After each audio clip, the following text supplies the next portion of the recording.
Hi guys, it's Jordan from B&B Campers. Just going to do a handover video on your Weinsburg Meteor. So the van itself is 2006, and I know it's a bit dark outside, so hopefully you can see this, but under the bonnet here on the left we've got your engine battery, brake fluid in this reservoir at the top attached to the servo down the back, power steering fluid here in this front reservoir, engine oil in this yellow topped cap just here, and the engine oil dipstick is this yellow cap dipstick just down here. The fuse and relay box is this one just here at the front at the top. Engine coolant gets topped up through here into this reservoir. This is just an overflow for the radiator, but that's where that is. Always check that, so it's exactly where it needs to be now. Check it when it's cold. And your washer fluid sits in this reservoir over here on the right. Air filter sits inside this box, and you've got some more fuses and relays inside here. The chassis plate that you need to go off is this Alco one just here. In fact, no, it's not. Take that back. It's this one up here. So Naus is the company that own or that they make Weinsburg vehicles, and so that's why it says Naus Tablet at the top. It's 3.5 tons because you're going off of this one just here. So you can drive that on a normal car license. It would have been 3,850 before, so it just depends which one's newer really, but I would imagine it's going to be this one.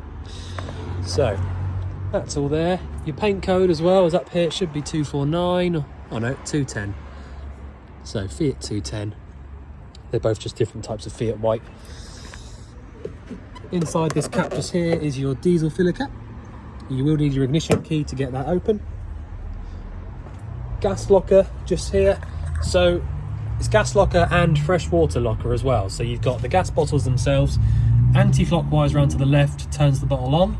Clockwise round to the right turns the bottle off. You have also got, if I just turn that light back on 1 sec. There you go. You've got your fresh water inlet from this cap just here where it says, I'm not going to try and say that, but it says fresh water there. And that's your fresh water cap in there. So it's a weird sort of design being in the gas locker there, but that's just how the Naus vehicles are. Other than that, you've got a hand wheel style of pigtail there, and so just put that onto the new bottle when you run out of gas. Your leisure battery is down here in this lower locker, so you can get to that really easily, and that actually just comes out on this little sort of cabinet here, so you can slide that all the way back. These two vents just here are for your fridge, so when you have the fridge lit up on gas, you can feel warm air coming out through the top of this right hand side, and that just proves to you that the gas is definitely burning down here and coming up the flue. Boiler vent is this one just here as well, so if you wanted to check the boiler was definitely working, put your hand underneath this vent and you'll feel hot air pumping out the bottom. And your hookup point here as well, so as soon as you put your hookup cable in, that'll then give you access to anything mains powered inside the vehicle. Your battery charger will come on automatically, and it also means that you can, use all your 3-pin sockets inside, all that sort of stuff. Wastewater drain is from this handle just here. So off is obviously ALF and ZOO is on, so you can basically open up the waste tap down there using that handle. The freshwater drain is inside the tank in the van, so I will point that out to you as well, obviously, but that's where that is. Awning light works from one of these switches. Which one is it? There you go. So the awning light on just there, that is with the top right hand switch just there.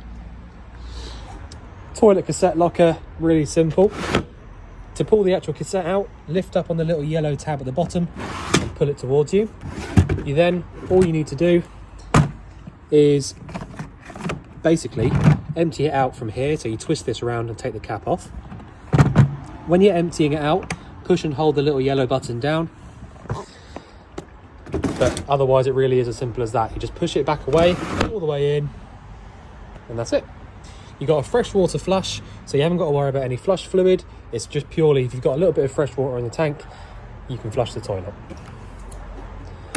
There is loads of storage at the back of the vehicle, but not actually anything to show you in the locker, to be completely honest. So I will skip past that.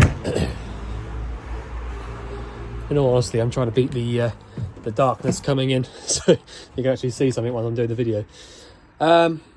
Right, so up here above the entrance door, we've got your Weinsburg control panel. So turning it on and off is literally just this big on and off switch just here. You then got, sorry about the quality here. You've then got these 3 switches here, which are all basically just lights on and off. So essentially you've just got power, these 3 here, that'll give you access to using any and all of your lights.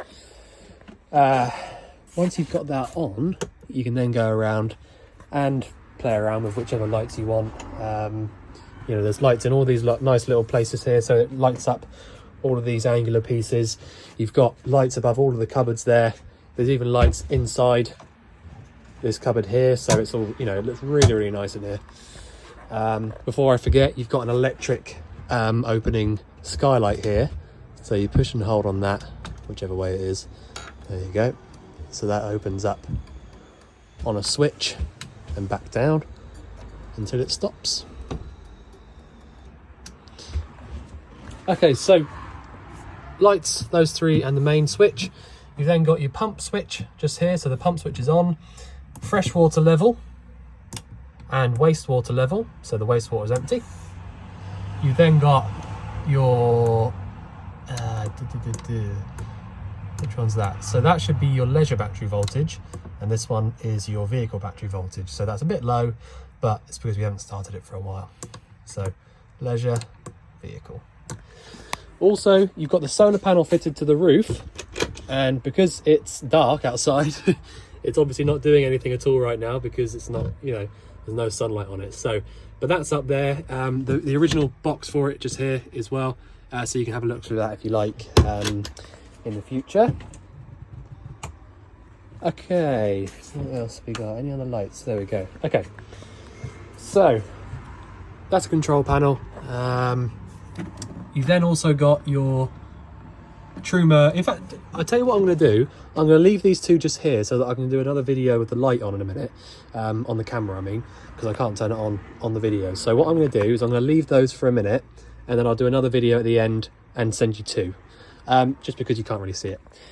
So TV locker just here, so if you wanted to use the television you can do that. It's all in there. It looks like it's a mains powered TV, and that's plugged in to the main socket at the top. Couple of bits and pieces. That's the back of your awning light, so if ever that was to play up, then you can quite easily get in there to look at that. So to get access to the freshwater tank, you've got this hatch in the floor here, and the big cap, which is a bit tight, but you can do it. Cap at the top of the tank. So you notice straight away that you've got this big prong coming up all the way to the top. So that is your overflow. So when you fill this all the way up, the water will get to here, and as soon as it gets to this height, it will then go down the hole out onto the floor. So that's how the overflow works. Other than that, to actually drain the water out, you need to twist this whole thing and it unscrews out, and that will drain all the water out onto the floor. Your water pump is just here, so really nice and easy to get to. But that's that. I just wanted to show you that. That's how you drain the water out. Doesn't have to go on very tight. That the right way around. Okay. I will also show you in that separate video, I'll show you the cab as well because it's too dark in there. Right. 2 forward facing seat belts, proper 3-point belts. Forward facing. The cooker just here, so you've got a 3-burner hob. You will need an igniter of some description to light any one of these up because there's no ignition on the igniter switch would be here somewhere. So there's none of that. So you needed a lighter to light any of those up. Cupboards over the top there is just storage. Okay, so the fridge is really nice and simple. At the moment, I've got it lit up on gas, which you can see because I've turned it up to the 1 and then on gas. So I realise it's a little bit dark as well. So having the amber light on and on gas means that the gas has lit the fridge up. There's warm air coming out the top right hand side of that vent outside, and after a good couple of hours or so this whole fridge will be cold. If I had the mains cable plugged into the vehicle, I would go one more to the right to the next one down, and essentially what would happen is a little element in the back of the fridge would warm up and then in turn cool the fridge down in exactly the same way as the gas, just using an element instead of a flame. If you didn't have gas or electric, then really there's not many other ways of doing it. So you really have to get the fridge cold before you go away, either via the gas or the 240 volt, so that you've got the other one here, which is 12 volt, which is the one at the bottom. But all the 12 volt one does is it keeps the temperature inside the fridge for whilst you're driving. So if I just quickly explain that, the way that works is when your engine's running, you've got something called a split charger or a split relay. And so you start the engine up, alternator charges up your engine battery just like any car or van does. And from there, you've also got another set of wires which run to your leisure battery and fridge. So that any time your engine's running, you're charging the leisure battery and sending a voltage to this fridge here. So you need to pre-cool the fridge 3 or 4 hours before you leave. So in my opinion, I would recommend turning it on the night before you go away. And then in the morning when you go to leave, all you have to do is switch down to 12 volt here. And then when you get to where you're going, park up, do your stuff, and then go back to whichever energy you have, which in my case at the moment is gas, because I've got the gas switched on in the cupboard. Okay, so that's how the fridge needs to work. It's pretty simple. It's a nice chunky size fridge. It's standard Dometic fridge there. The lights over the bed there look really, really nice. You have got other switches here, so there are more lights up here if you need them. But bearing in mind it's quite dark outside, I mean, really, really nice ambient lighting over the cupboards there. Plenty bright enough for, when you're in the van, it's a lot brighter than it looks on the video. But there you go. So, and the switch for the lights in the bathroom. Okay, so the bathroom, nice and simple. Again, I don't need to show you things like the tap and the shower, because they really are just as simple as lift up one side for hot, the other side for cold, just like any household one.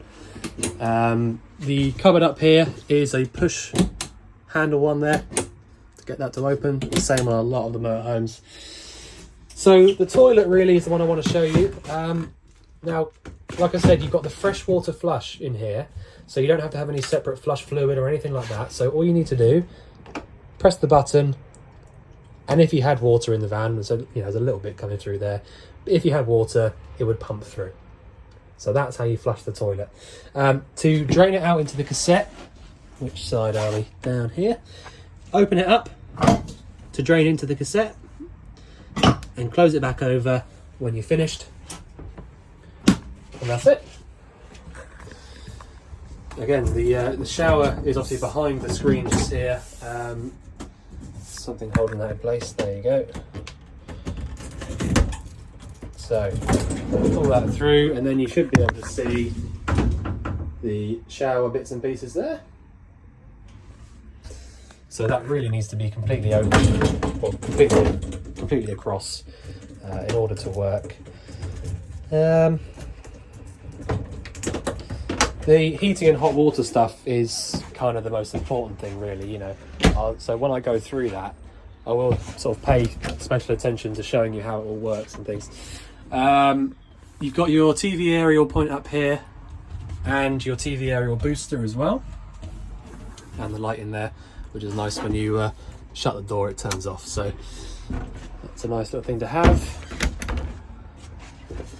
But yeah, I mean, like I said, I'll do another video with the stuff that I need the light on for. But it's relatively speaking, it's a really nice simple van, really, really strong build, nicely laid out, and I really like how the lights are set up as well. Like I said, you've got all these little random kind of ambient lights around all these little cupboards. I mean, it looks really, really good quality.